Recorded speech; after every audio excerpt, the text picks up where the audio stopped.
Hello, everybody. Welcome back to the SOMM TV podcast. My name is Jason Wise. On today's pod, Claire Coppi and I are going to speak about our top 4 bubbles and sparkling wines you need to drink for the holidays. We picked a few different categories, ranging from some very, very criminally inexpensive wines, all the way up to our wish list dream wines we'd like to drink these holidays. And there's still time for all of you to get your wine for the season of the holidays and January afterwards. So these are some great ideas. In a couple days, we have a new podcast coming up, going deep into the wines of Portugal with Elaine Chacon Brown, and you're going to love that. We also have a full new documentary on Portuguese wine coming. That's launching Friday the 23rd on SOMM TV, and it is just a beautiful, beautiful piece that you need to check out.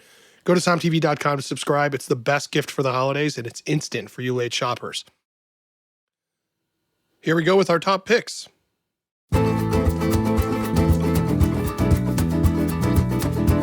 Hello, everybody. I'm Jason Wise from SOMM TV, and I am with Claire Coppi, our head of strategic drinking.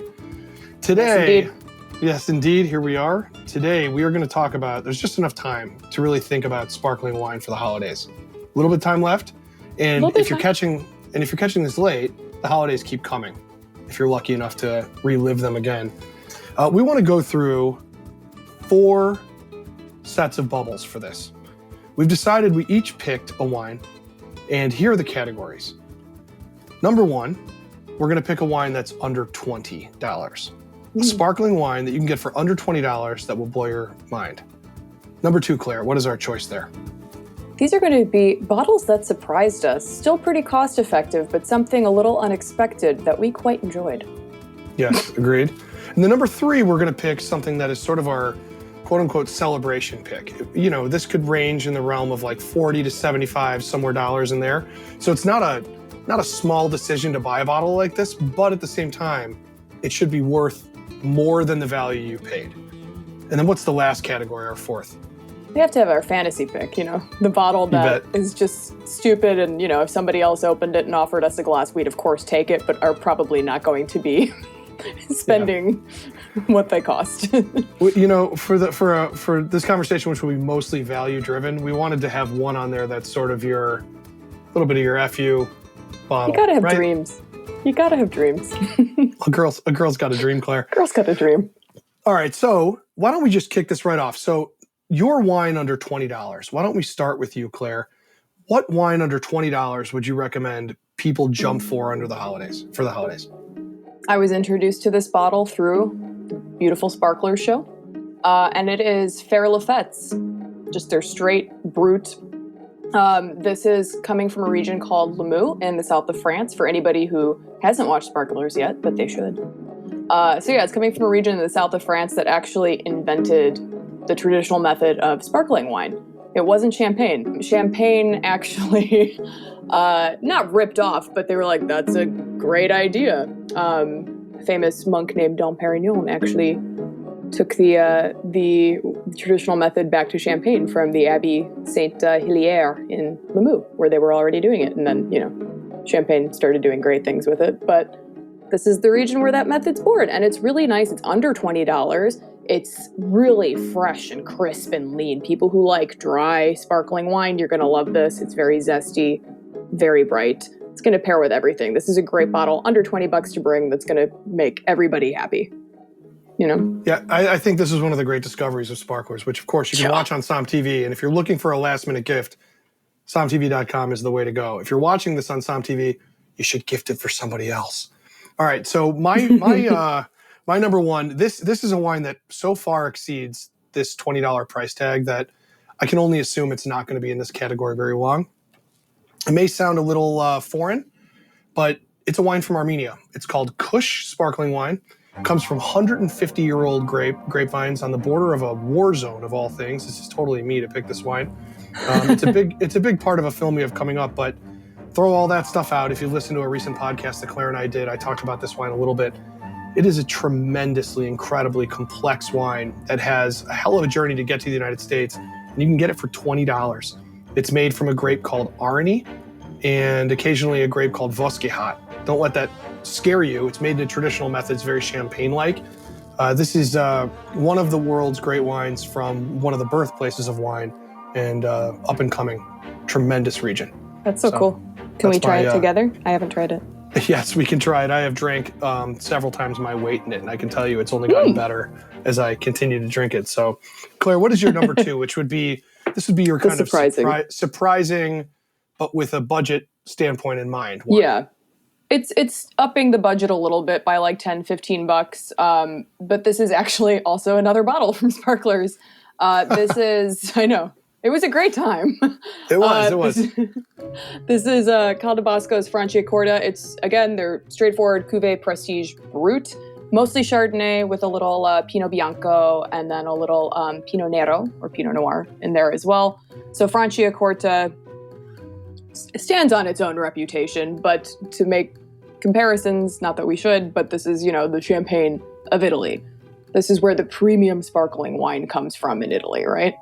And they have some higher end cuvées that we show on Sparklers as well that are lovely, but this is $35 and it'll really surprise people. People will probably think that that's a true champagne, but you're not going to get that quality in champagne for $35. I don't think. This is another one that blew me away. I mean, Franciacorta is speaking in terms of European wine, it's a relatively new region, but this wine does not drink like that. Everything we've picked so far is traditional method. Everything has been, that's true. It's secondary fermentation in the bottle. I love Calabasco. Aside from the fact, good people in the wines are fantastic. We've lots of stuff on SOMM TV to watch about them. Man, we have a fun job. My number 2 surprising wine that's also a bargain is a Cremanta Alsace from Domaine Pfister. So this is a really, really, really, it's a Pinot Noir based wine, and it is a kind of a very dry but fruit forward type of a wine that's excellent with food. I love this wine. I love Alsace as a whole. It's a beautiful region. It's the best. It's a top destination for food, top destination for wine, and a smashing of cultures together, and all of those things are represented in this bottle.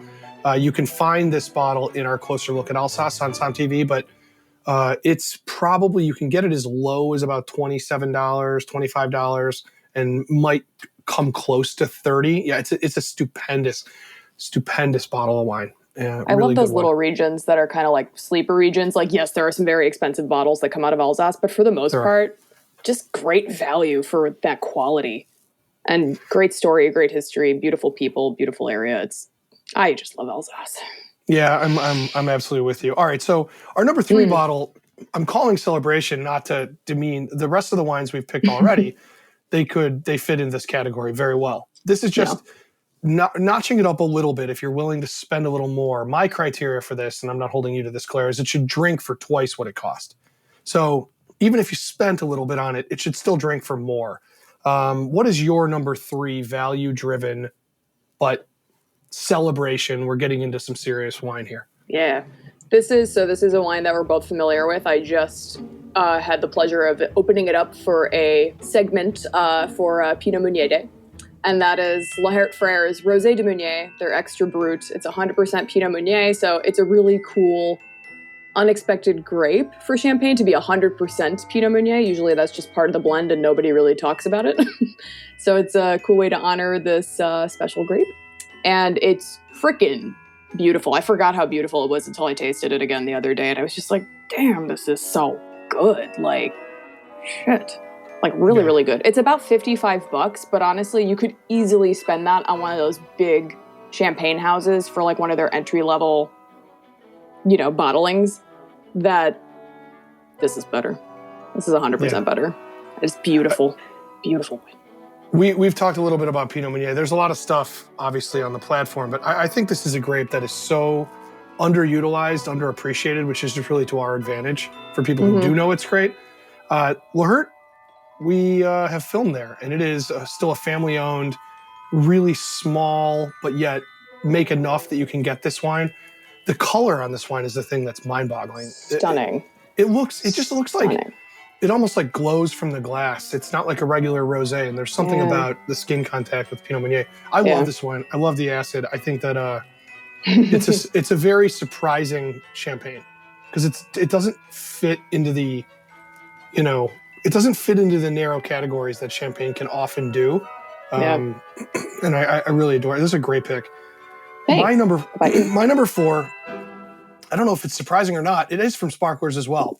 Sparklers opened me up to a lot of wines that were unexpected. They weren't in my lexicon of drinking. And one of these regions for sparkling wine that I was not used to is Oregon. And we based that shoot around a place. Oh yeah, I picked Lytle Barnett. So Lytle Barnett is tremendous. They make a sparkling wine that I am dying to do a blind tasting, like a Judgment of Paris type idea with sparkling. And I think that I truly believe that the Rosé and the Brut from Lytle Barnett can hold up to the great sparkling wines of the world. I think you can get this bottle. It might cost somewhere in the realm of about $70. But let me say something about this wine. It is very small production. The people who make it, Andy Lytle and his team, their heart goes into this. It is wine that is made with a precision that is really hard to find in a really new family winery. And by new, I mean, a decade, 2 decades. But in the terms of winemaking stuff where you have tradition with sparkling wine, this is a baby. Those go back hundreds of years in a lot of cases. I think that this wine's, what they've accomplished in the 20 years they've been around, it's insane. Is amazing. It's insane. So, the Lytle Barnett, we guzzled that down on set. Yeah, we did. Lytle Barnett's a really, really, really special wine, and so that's my pick for this value-driven category where you also need a celebration wine, and this drinks like twice its price. So, Lytle Barnett Brut. All right, on to our FU wine. So this is our look. I'm not buying this wine. I'm not paying for this wine. Claire's dad's in town. He's buying wine. Oh. I don't know. Hey, Dad, aren't you happy? I don't know what kind of tax bracket your dad's in, but maybe you can give me a new sweater. All right, what's your number 4? What's your number 4?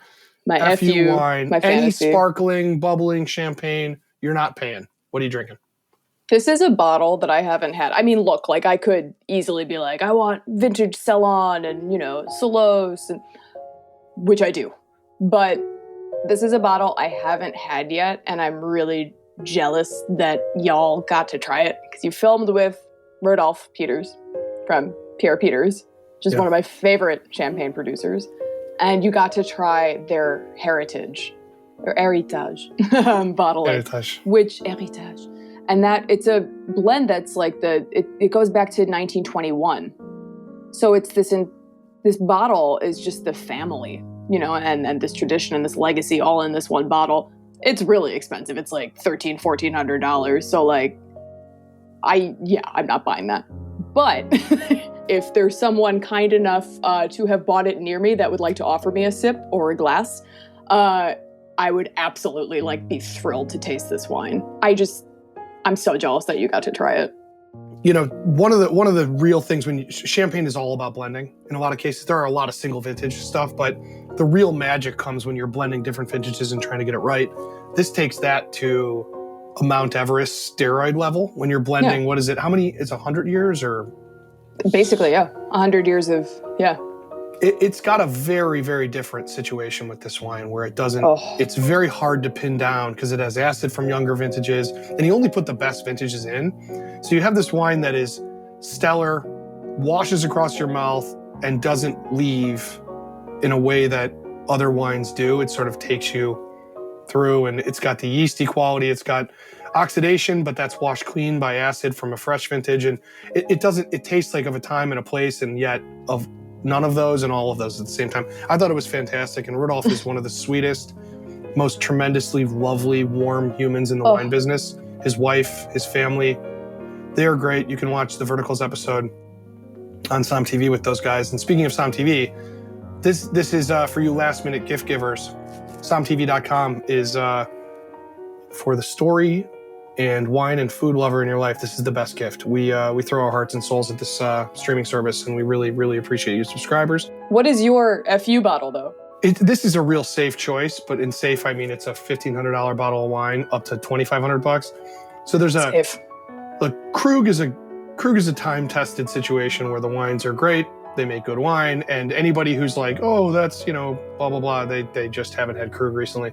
The Krug Clos de Menil, which comes from a very small Clos means a walled vineyard. Menil is a place in Champagne that All of the grapes come from this little walled vineyard, and they make only a very small amount. It is a wine that unfortunately has fallen into the only collectors and investors area. I have been fortunate enough to have this wine on many different occasions, and I can tell you, it is tremendous. It is a wine I would like to, going through this profession, we often drink wines where we think, I'm never going to have this again. Clos de Menil I need to have again. I don't want that to be something that I only have. It's stupendous. And the way the yeasty flavors play with their little bit of oak usage and the acid and they release at the right time. And it's really one of the world's truly incredible pieces of art that you can drink.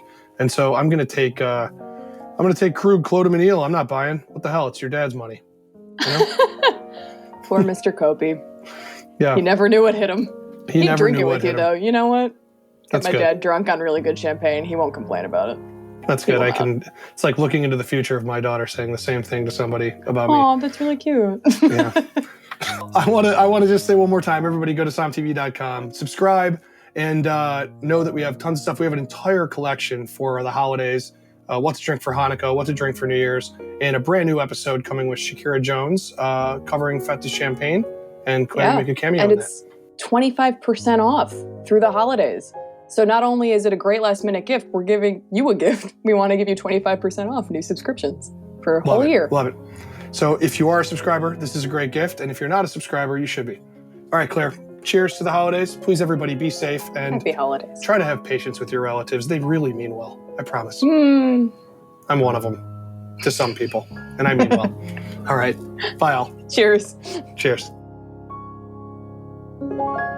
Thank you, everybody, for listening. Do not forget all sorts of new stuff on SOMM TV right now. SOMMTV.com. We have our Sparklers Reunion, our James Beard-nominated cooking competition show that just launched earlier this week. We also have, if you have SOMM TV, you can watch this episode you just listened to and see all of the wines and what we were talking about. That is up right now live. We also have our documentary on Portuguese wine coming. It's a whole half-hour show, and it is live the 23rd, only on SOMM TV. The best holiday gift. Everybody, have a great week, and we'll see you again in a couple days with an all-new podcast on Portuguese wine.